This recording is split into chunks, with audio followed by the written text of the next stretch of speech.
नमस्कार, आर्य न्यूज देख रहे हैं आप। मैं हूं आपके साथ पल्लवी सिंह। रुक करेंगे इस वक्त की बड़ी खबरों की ओर। शुरुआत करते हैं उत्तर प्रदेश से, जहां स्थिति गाजियाबाद में लाल कुआं के पास स्थित एक कॉलेज की लिफ्ट गिरने से 8 स्टूडेंट्स घायल हो गए हैं।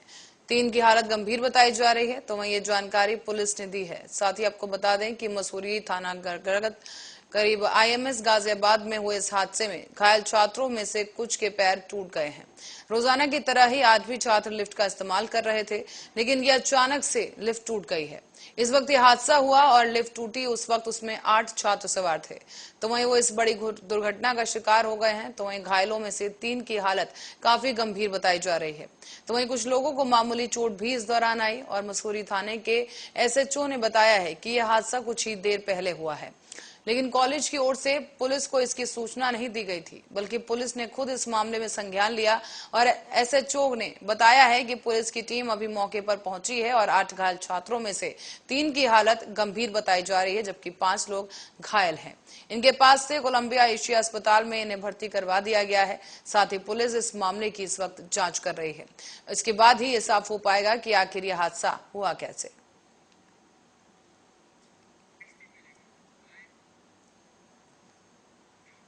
तो वहीं आगरा में जगत गुरु परमहंसाचार्य के ताजमहल में भगवा पहनकर एंट्री नहीं मिलने का मामला अब तूल पकड़ता जा रहा है।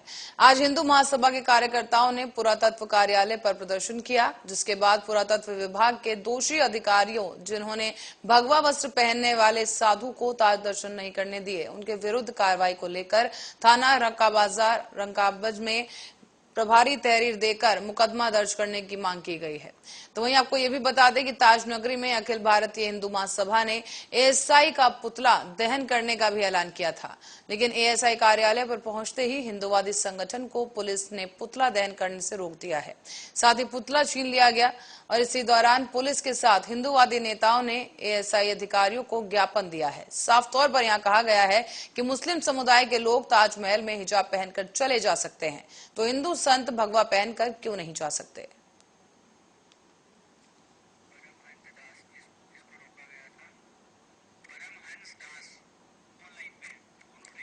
तो वहीं परमहंस दास जी हमारे साथ खुद फोन लाइन पर मौजूद हैं, जिन्हें वहां पर एंट्री करने से रोका गया। उन्हीं से जानते हैं कि उस वक्त वहां पर क्या कहकर उन्हें रोका गया है। सर, बहुत बहुत स्वागत आपका आर्य न्यूज पर।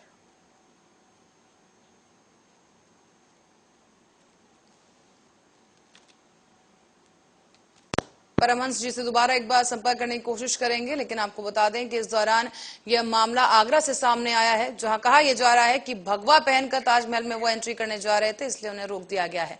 परमहंस दास जी हमारे साथ एक बार फिर फोन लाइन पर जुड़ चुके हैं। सर, बहुत बहुत स्वागत आपका आर्य न्यूज पर।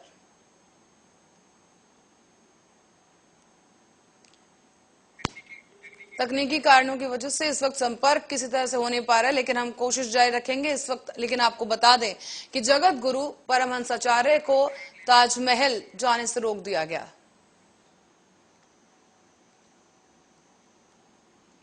उनको मात्र इसलिए रोक दिया गया कि उन्होंने भगवा पहना था, उनके हाथ में त्रिशूल था, तो इसलिए रोक दिया गया। तो मैं बताना चाहता हूँ, हिंदू संतों की पहचान होती है एक हाथ में कमंडल, दूसरे हाथ में शस्त्र, और संत समाज कभी इन दोनों चीजों को नहीं छोड़ सकता। जिस प्रकार से जो महल के अंदर जाने से उनको रोका है, मैं प्रशासन एएसआई से कहना चाहता हूँ, हिजाब जो मुस्लिम महिलाएं पूरा मुंह ढककर हिजाब पहनकर वहां जाती हैं और मुल्ले टोपी लगाकर वह नमाज अदा कर सकते हैं, केवल साधु और संतों को केसरिया पहनकर जिस तरह रोक लगाई है। तो एएसआई से मैं कहना चाहता हूँ, एएसआई एक फरमान जारी कर दे कि तेरे माले के अंदर कोई भी सनातन धर्म प्रेमी, कोई भी हिंदू। स्वामी जी के वस्त्र को लेकर के एएसआई के किसी स्टाफ ने या सिक्योरिटी किसी स्टाफ ने कोई टिप्पणी नहीं की है। अभी तक की जो जानकारी है, स्वामी जी से यह आग्रह किया गया कि जो उनके हाथ में वस्तु है उसको या तो लाकर में रखवा दें या वहां रख दें या बाहर कहीं रख दें। तो संभवतः उसी चीज को देखते हुए सिक्योरिटी स्टाफ ने उनको रोका होगा और उनसे आग्रह किया था कि इसको छोड़ करके आप जाइए। वस्त्र को लेकर के मैं पुनः आश्वस्त करता हूं, एएसआई के किसी भी स्टाफ और सिक्योरिटी पर्सन ने कोई टीका टिप्पणी नहीं की है। तो वहीं जगत गुरु परमहंस जी हमारे साथ फोन लाइन पर जुड़ चुके हैं, उनसे बात करेंगे। सर, बहुत बहुत स्वागत आर्य न्यूज पर आपका। जी धन्यवाद। परमहंस जी, जिस तरीके से ये मामला पूरा सामने आया है, काफी विवादित मामला है कि आपको ताजमहल जाने से रोक दिया गया। सर, आप ही से जानना चाहेंगे कि उस वक्त क्या कुछ हुआ वहां पर, क्यों आपको वहां जाने से रोका गया। देखिए, जैसे हम वहाँ पहुंचे तो जैसे इंटर किए तो हमने टिकट लिया और टिकट लेने के बाद जैसे हम जाने लगे तो मेरे पास में जो चेकिंग करते हैं उसमें से कोई तेमर एसी वाले कौन आए, उन्होंने कहा गुरुजी ये जो आपका कलर है ना इसका ये नो एंट्री। हमने कहा ये तो भगवा है। तो बोले आप भगवा पहन के नहीं जा सकते हैं और ये जो आप लिए हैं ये इसको लेकर नहीं जा सकते हैं। तो हमने उनको बताया, हमने कहा ये जो हमारे हाथ में है ये धर्म दंड है और ये जगत गुरु शंकराचार्य लोग हमेशा लेके चलते हैं। तो बोले नहीं ये लेके नहीं जा सकते। हमने कहा कोई बात नहीं। तो उन्होंने कहा ये कि आप ये कलर चेंज करके आइए और इसको रख के आइए। तो मैंने बताया, हमने कहा अगर आप भगवा से आपत्ति है तो मैं अंदर नहीं जाना चाहता हूँ।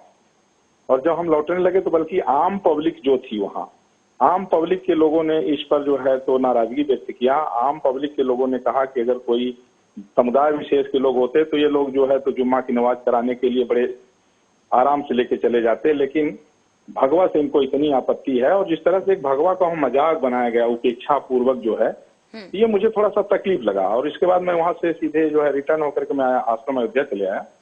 और इसके बाद सुबह में वहां से हमको जानकारी मिलती है कि वहां की जो पुरातत्व विभाग के कोई जो इंजीनियर हैं आरके जी, तो वो शायद किसी को बयान दिए थे कि स्वामी जी लोहे का धर्मदंड लेके आए थे। हमने कहा लोहे का धर्मदंड होता ही नहीं है। इसके बाद उन्होंने कहा कि कोई चेक ही नहीं किया है। ये बयान में देखिए चेंजिंग कि कोई चेक ही नहीं किया कि उसमें क्या था। इसके बाद फिर जो है तो उन्होंने कहा कि मैं वो फुटेज देखूंगा कि क्या बात हुई, जबकि जिस समय हमको रोका गया, जिस समय जो है बदसलूकी की गई, उस समय का हम एक फुटेज और ये वीडियो हमारे साथ का एक चीज तैयार किया, उसको वहीं के एक सिक्योरिटी वाले ने मोबाइल छीन करके और उसको जो है प्रूफ एविडेंस को मिटाया। अब वो कह रहे हैं कि ऐसी कोई बातें नहीं हुई है। ये कहीं न कहीं से जो है तो पूरे मामले को दबाने का प्रयास किया जा रहा है। वहाँ साफ तौर पर यह कहा गया कि आप भगवा पहन के अंदर नहीं जा सकते। परमहंस जी, मैं आपसे यहाँ पर एक सवाल ये भी लेना चाहूंगी कि जब आपने जैसे कि कहा टिकट लिया था आपने, तो अगर इसी तरह की आपत्ति थी तो क्या टिकट काउंटर पर आपको नहीं रोका गया कि इस तरह से आप नहीं अंदर जा सकते? हाँ, अब वो टिकट दरअसल में हमारे साथ 3 शिष्य और भी थे। तो एक शिष्य भगवा में थे और 2 शिष्य भगवा में नहीं थे जी। तो वो 4 टिकट लेकर के जब हमारे पास आए और हम टिकट के समय तो कुछ नहीं हुआ, और टिकट लेने के बाद भी फिर जब हम आगे जाने लगे एंट्री करने, तो पहले ही आकर के हमको 10 मीटर पहले ही वो रोक दिए कि आप प्लीज रुक जाइए, आप ये जो कलर है ये यहाँ नहीं चलेगा। तो उनका जो बातचीत करने का तरीका भी जो है एक बड़ा ही अपमानजनक रहा। और बाद में अब आज हमसे जो है वहाँ के आरके जी जो है कह रहे थे मैं क्षमा चाहता हूँ, आप आइए, आपका स्वागत है, मैं आपको आमंत्रित कर रहा हूँ, मैं आपको विजिट कराऊंगा, आप धर्मदंड लेकर के चलिए। तो मैं 5 मई को फिर जाऊंगा। अब अगर इसके बाद भी मुझे रोका गया तो फिर मैं लौटूंगा नहीं, फिर मैं वहीं अन्नजल छोड़ करके वहीं जो है जहाँ रोके, क्योंकि मैं एक बार तो अपनी स्वेच्छा से गया था। अब बुला करके भी अगर भगवा का अपमान करेंगे तो इसके बाद मैं वहाँ अमरण अनशन करूंगा। पर जैसे दर्शकों को मैं बता दूं, परमहंस आचार्य जी हमारे साथ खुद यहाँ पर मौजूद हैं और कह रहे हैं कि उन्हें कलर की वजह से, यानी भगवा रंग जिस तरह से उन्होंने वस्त्र पहने गए थे, ये बोलकर रोक दिया गया और एंट्री नहीं करने दिए। लेकिन उसके बाद अब यहाँ जो हम देख पा रहे हैं, बयान दिए जा रहे हैं, तो वहां पर एएसआई का कहना है कि एएसआई ने उन्हें कहा है कि किसी तरह से हमने नहीं रोका है, उन्हें एंट्री नहीं दी गई, ऐसी कोई बात नहीं है। लेकिन यहाँ पर कुछ ही आरोप प्रत्यारोप यहाँ पर दोनों तरफ से देखने को मिल रहे हैं। चलिए, जिस तरह से हनुमान चालीसा का पाठ जिस तरह से हो रहा है और उसको लेकर विवाद खड़ा हुआ है, तो आचार्य जी आपसे ये भी जानना चाहेंगे कि आपको क्या लगता है कि क्या उस विवाद की वजह से बात और ना बढ़ जाए, इसलिए आपकी एंट्री वहां पर रोक दी गई? देखिए, अगर ऐसा कह के रोकते तो कुछ समझ में आता, लेकिन उन्होंने सीधे भगवा पर जो है तो भगवा के मजाक बनाते हुए, भगवा की उपेक्षा करते हुए और साफ तौर पर उन्होंने बल्कि ये तक वहां कहे कि एक बार योगी जी को भी पहले रोक दिया गया था, बाद में उनको जाने दिया गया, तो जब वो चीफ मिनिस्टर नहीं थे जी। तो इसलिए जो है हमने सोचा कि जब योगी जी को ही रोक दिए तो हमको रोक रहे हैं तो कौन सी बड़ी बात है। मैं वहां से जब लौटा क्योंकि आम पब्लिक वहां जो थी वो लोगों को बहुत दुख हुआ। उन लोगों ने कहा कि और किसी भी मजहब और समुदाय को नहीं रोका जा रहा है, किसी भी पंथ को, केवल सनातन धर्म को ही टारगेट क्यों किया जा रहा है। तो ये कहीं न कहीं से एक समुदाय विशेष को खुश करने के लिए ऐसा किया गया है। अब इससे ये मेरा ही अपमान नहीं है, भगवा का अपमान सनातन संस्कृति का अपमान है और सभी साधु संतों, धर्माचार्यों का, सभी हिंदूवादी संगठनों का, सभी हिंदू भाई बहनों का अपमान है जो भी भगवा की प्रति निष्ठा रखते हैं।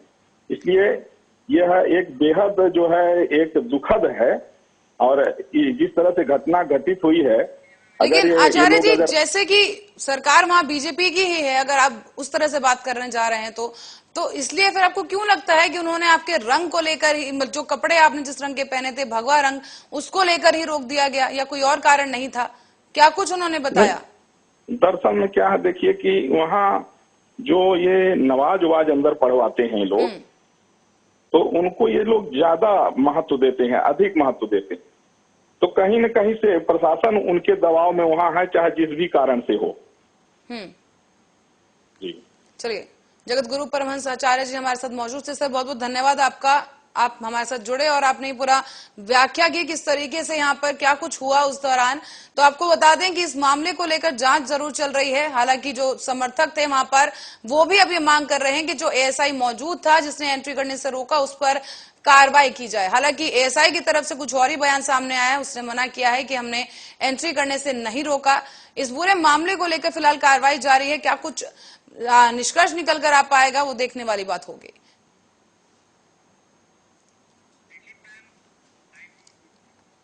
आपको बता दें कि हिजाब पहनकर एंट्री तो भगवा पहनकर एंट्री क्यों नहीं, एक बड़ा सवाल यहां पर उठ रहा है।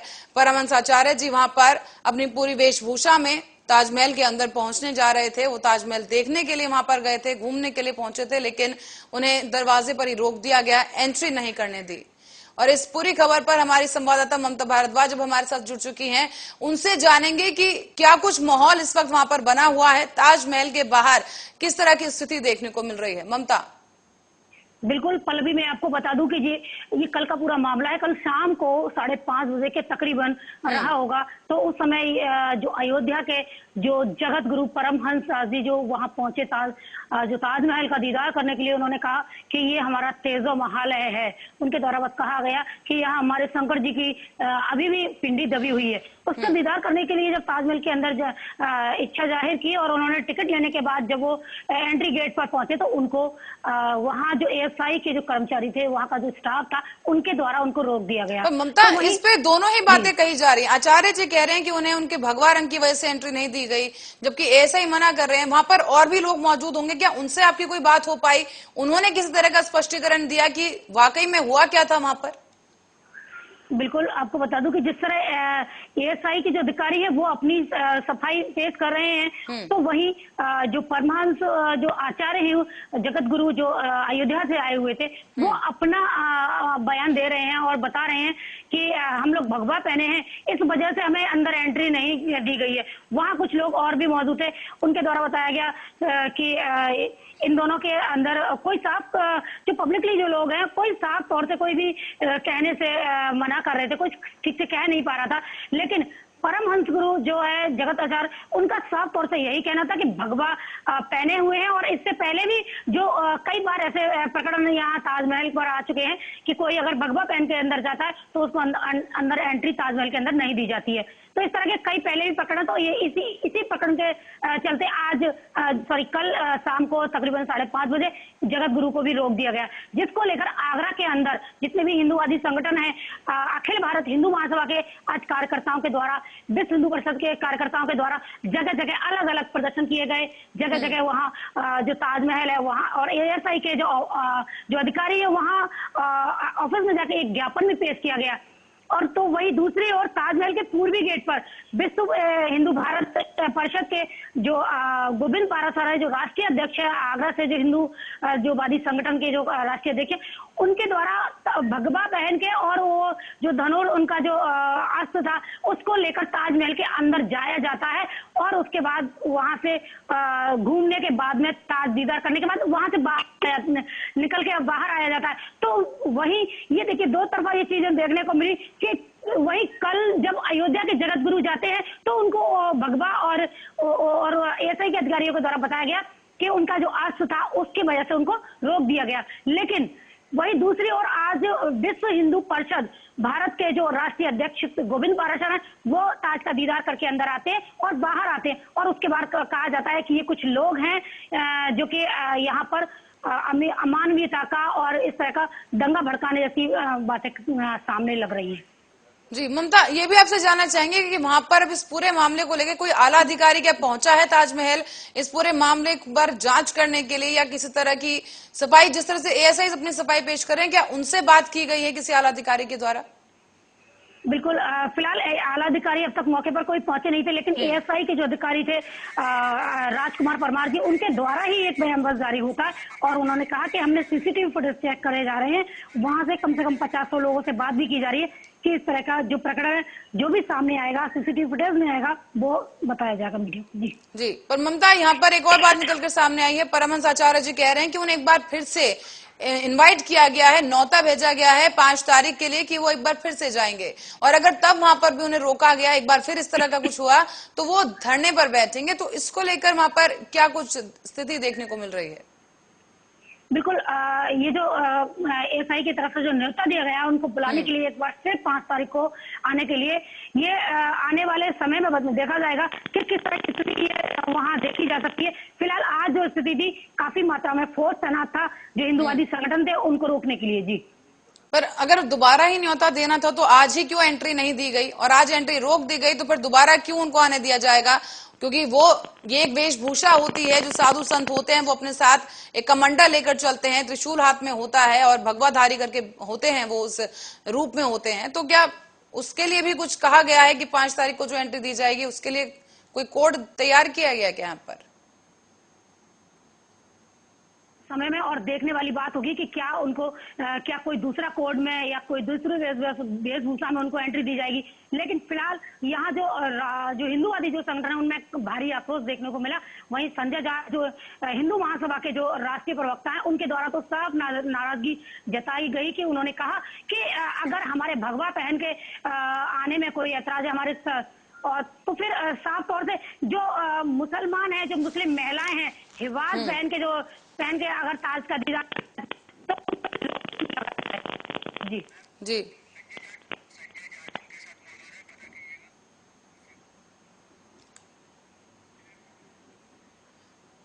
क्या ममता, आपसे ये भी पूछना चाहूंगी, संजय जाट आपके साथ क्या मौजूद हैं? क्या आपकी उनसे कोई बात हो पाई है?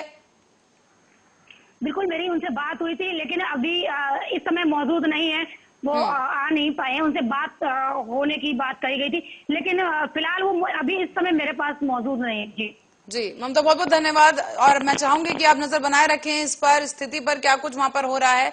और दर्शकों को बता दें यहाँ पर कि एक नया विवाद यहाँ पर खड़ा होता दिखाई दे रहा है, जहां पर परमहंस आचार्य जी वहां पर ताजमहल पहुंचे थे, ताजमहल का दीदार करने के लिए वहां जाने वाले थे, लेकिन उनकी एंट्री को रोक दिया गया है।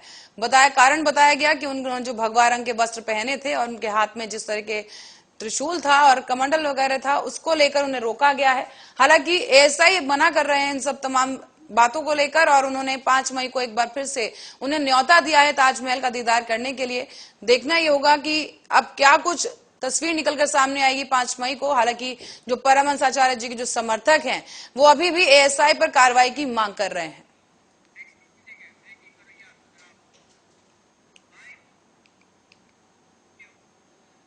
इसी बीच रुक करेंगे अगली बड़ी खबर की ओर। औरैया से एक बड़ी खबर सामने आ रही है, जो इससे आपको रूबरू करा दें कि औरैया में करोड़ों का खेल चल रहा है। यहाँ पर आबकारी विभाग की मिलीभगत से करोड़ों का खेल चलाया जा रहा है, जहां आपको बता दें कि समय से पहले मिलती थी शराब और इसी समय के बाद भी शराब मिलती है और मिलावट करके शराब को बेचा जा रहा है। देसी शराब मिलावट पर आबकारी विभाग मौन है, तो वहीं लाइसेंस धारक दुकानदार अधिक दामों में शराब बेच रहे हैं। ये पूरा मामला एरवा कटरा थाना क्षेत्र से आ रहा है सामने, जहां पर आपको बता दें कि आबकारी विभाग मौन नजर आ रहा है, जबकि शराब की जो कालाबाजारी है वो भी की जा रही है। और शराब के कारोबार को लेकर एक बड़ा खुलासा यहाँ पर किया गया है, जहां पर मिलावटी शराब बेची जा रही है। मिलावट पर आबकारी विभाग मौन नजर आया, लेकिन जो शराब के माफिया हैं, लाइसेंस धारक अधिक दामों में शराब बेच रहे हैं, जिसको लेकर ये पूरी बड़ी खबर सामने आई है। जहां आपको बता दें कि आबकारी विभाग पर इस वक्त सवाल उठ रहे हैं,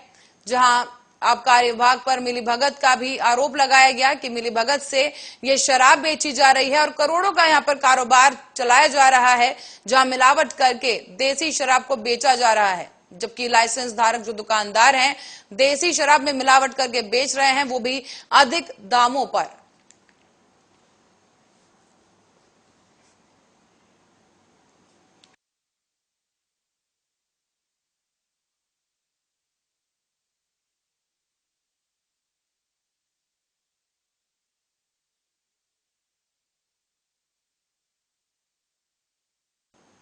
खबर रायबरेली से है, जहां जिले में पहली बार शहर की महिलाओं के लिए एक बड़ा मंच तैयार किया गया है। यहां आपको बता दें कि JCI संस्था इस साल पहली बार मिस एंड मिसेस रायबरेली 2022 की प्रतियोगिता करने जा रही है। इसके प्रथम चरण का ऑडिशन राउंड शुरू होगा। इसमें 18 साल से लेकर 50 साल तक की सभी विवाहिता और अविवाहित महिलाएं भाग ले सकेंगी। इस कार्यक्रम के बारे में डॉक्टर आकांक्षा गोगना ने बताया है कि मिस एंड मिसेस रायबरेली 2022 प्रतियोगिता का आयोजन 8 मई दिन रविवार को किया जाएगा। दीप पैलेस में आयोजन होगा, जहां सुबह 11 बजे से आयोजन शुरू किया जाएगा। इस चरण में जिन महिलाओं का चयन होगा वो beauty, grace, makeup, sense, body language और स्पीकिंग प्रेजेंटेशन के आधार पर होगा। जो प्रतिभागी महिलाएं इस राउंड को जीत जाएंगी वो महिलाएं फाइनल राउंड के लिए 29 मई को ग्रेट फिनाले में भाग लेंगी। इसमें मुख्य अतिथि के रूप में 2019 की विजेता मिसेस अंशु पुरी भी शामिल होंगी। और मैं आपके सामने आई हूँ ये बताने कि आपके शहर रायबरेली में पहली बारी होने जा रहा है मिस एंड मिसेस रायबरेली 2022।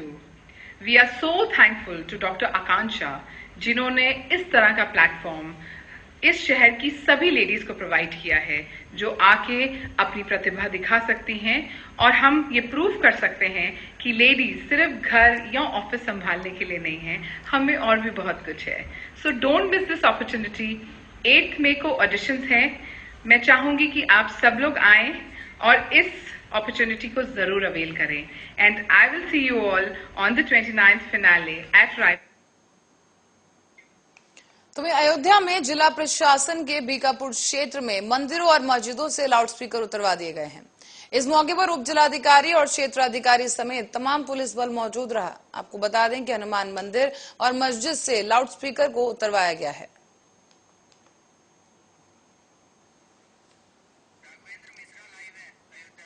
तो वहीं इस खबर पर राघवेंद्र मिश्रा हमारे संवाददाता हमारे साथ लाइव जुड़ चुके हैं। उन्हीं से जानेंगे क्या कुछ स्थिति वहां पर नजर आई है जब लाउडस्पीकर की कार्रवाई की गई, जब लाउडस्पीकर उतरवाए गए हैं। राघवेंद्र, आपसे जानना चाहेंगे कि वहां पर क्या कुछ स्थिति नजर आ रही है। बिल्कुल, बता दें आपको पल्लवी, जिस तरीके की जिला प्रशासन जो है यहाँ पे काम जारी किया इसको लाउड स्पीकर उतरवाने का, और उनके साथ में यहाँ के बीकापुर के पुलिस क्षेत्राधिकारी थे और उप जिलाधिकारी जो है श्रीवास्तव जी थे, वो भी थे। और आपको मैं खुद यहाँ जिस मंदिर से लाउड स्पीकर उतरवाया गया था, मैं सामने खड़ा हूँ, उसको आपको दिखाना चाहूंगा कि ये ठीक हनुमान मंदिर है बजरंगबली का। और कल मंगलवार का दिन था जिसमें पूरा पुलिस प्रशासन और सबसे बड़ी बात है तहसील प्रशासन जो है वो खुद सबसे पहले अपने मंदिर को मंदिर से स्टार्ट किया कि यहाँ कोई आपत्ति किसी को ना उठाने के लिए रह जाए। सबसे पहले अपने यहाँ का अपने परिसर का उन्होंने लाउड स्पीकर उठवाया है। उसके बाद आपको बता दें कि चौधे बाजार जो कि पुलिस चौकी क्षेत्र है, वहाँ पे एक मस्जिद है और 2 मंदिर है जो कि वहाँ से उतारे गए हैं। फिर बीकापुर कस्बे बाजार की बात करेंगे तो बीकापुर कस्बा बाजार में एक मस्जिद है और 4 मंदिर है। 4 मंदिरों के भी उतारे गए हैं लाउड स्पीकर और एक मस्जिदों के भी उतारे गए हैं। जी राघवेंद्र, आप जानना चाहेंगे लोगों के बीच क्या कुछ प्रतिक्रिया सामने आ रही है इस पूरी कार्रवाई को लेकर, क्योंकि इस बात से भी इनकार नहीं किया जा सकता कि लाउडस्पीकर का जो विवाद पूरा चला आ रहा है, इसके चलते कई हिंसात्मक घटनाएं देश में हो चुकी हैं। तो उत्तर प्रदेश में इस वक्त क्या कुछ स्थिति देखने को मिल रही है, लोगों की प्रतिक्रिया क्या कुछ है? बिल्कुल, अगर बात की जाएगी प्रतिक्रिया की, देखिए महाराष्ट्र में आप देखे होंगे कि महाराष्ट्र में किस तरीके के स्थिति को लेकर के बोला हुआ था, तो उसको लेकर के अगर बात की जाएगी योगी सरकार जो है वो यहाँ पे पूरा सूझबूझ के साथ यहाँ का प्रशासन जो है वो पूरे सूझबूझ के साथ स्थानीय लोगों से मिलजुल करके, उसके बाद यहाँ के मौलाना से मिलकर के, मस्जिद के मौलाना से मिलकर के, मंदिर के पुजारी से मिलकर के ये सारी चीजें कर रहे हैं। जी राघवेंद्र, आपसे ये भी जानना चाहेंगे कि कुछ नियम भी तय किए गए हैं कि जो स्पीकर की जो आवाज है जहां पर लगी भी हुई है, क्योंकि रमजान का महीना चल रहा है, तो क्या कुछ नियम तय किए गए हैं वो भी हम आपसे जानना चाहेंगे। बिल्कुल, अगर यहाँ की नियम की बात की जाएगी तो रमजान के महीने में अगर मस्जिद में है तो वो आवाज जो है वो कम आवाज में लाउड स्पीकर बजाया जाएगा और जिसमें एक लाउड स्पीकर मात्र वहां पे छोड़ा गया है, बाकी सारे लाउड स्पीकर उतरवा दिए गए हैं। जी, तो राघवेंद्र, क्या ये कार्रवाई पूरी हो चुकी है या अभी भी जारी है? कुल कितनी जगहों पर से स्पीकर अभी तक हटा दिए गए हैं? नहीं, देखिए आपको बता दें कि जिले में अभी ये कार्रवाई चल रही है, जो कि कल से शुरुआत हुई है बीकापुर तहसील क्षेत्र से। तो उसके बाद अभी जिले के 5 तहसीलें हैं, जिसमें 4 तहसीलों में ये बाकी रह गया है कि किन किन जगहों पे चिन्हित किए जा रहे हैं उनको, और उनको चिन्हित करने के बाद वहां से उतारे जाएंगे लाउड स्पीकर। जी रघुवेंद्र, बहुत बहुत धन्यवाद आपका इन तमाम जानकारी के लिए। दर्शकों को बता दें कि यहाँ पर योगी सरकार बहुत ही सूझबूझ और सतर्कता के साथ कार्रवाई कर रही है, ताकि बिना किसी की भावनाओं को ठेस पहुंचाए हुए, समझाते हुए लोगों को स्पीकर की ये कार्रवाई की जा रही है, जहां पर लाउड स्पीकर उतारे गए हैं और जहां पर लगे भी हुए हैं वहां पर एक सीमा तय की गई है कि जो उसकी आवाज है वो जरूरत से ज्यादा तेज ना हो, ताकि सिर्फ परिसर के अंदर तक ही वो आवाज सुनाई दी जा सके। फिलहाल के लिए बुलेटिन में इतना ही। देश और दुनिया की तमाम खबरों के लिए बने रहे हमारे साथ, देखते